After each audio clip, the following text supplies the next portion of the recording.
Bharatiya Janata party रो सरकार लोकंकर सरकार माननीय मोहन माझीजींकर मुख्यमंत्रित्व ओडिशा लोकंक पई गोटे ऐतिहासिक बजेट उपस्थापन है 2024-25 चलित वर्ष प्रथम समय पई ओडियांकर सजेशन को नहीं 12,000 पाखापाखि लोक बजेट पई जो सजेशन देथिले ताकू पाथय करिकी बजेट तैयार करा हिची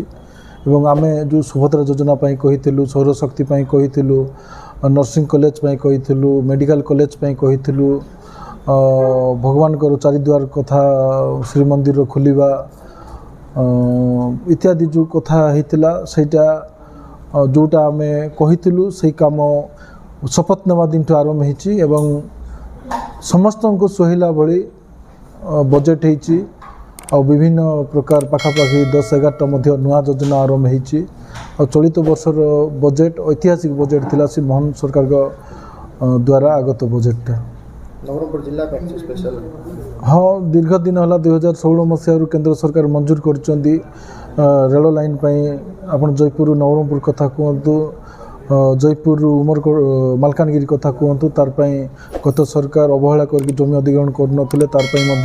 चलित वर्ष राज्य सरकार टंका रखिंट एवं टूरीगुंठा डैम टंका रखबार व्यवस्था कर हाँ तार गत दिन जो रेस्ट्रिक्शन जाक अच्छी अलग अलग जो आरडी कथा कहतु पीडब्ल्यू कथा कहतु से कम रास्ता कम व्यवधान रास्ता थिले सेटा पिचु हो पार नथुला तार पई मध्य मुख्यमंत्री सड़क योजना अंतर्भुक्त करा तार पई मध्य योजना कराई रेल लाइन जमी अधिग्रहण काम आरंभ हो सब कलेक्टर सहित कथबार्ता करूँ सरकार तो टंका रखिंट एनएस बाईपास पैसा पाखापाखि दिया गलानी अल्प जन अच्छा से बाईपास भी आरंभ हो रेल लाइन जमी अधिग्रहण आरंभ हो।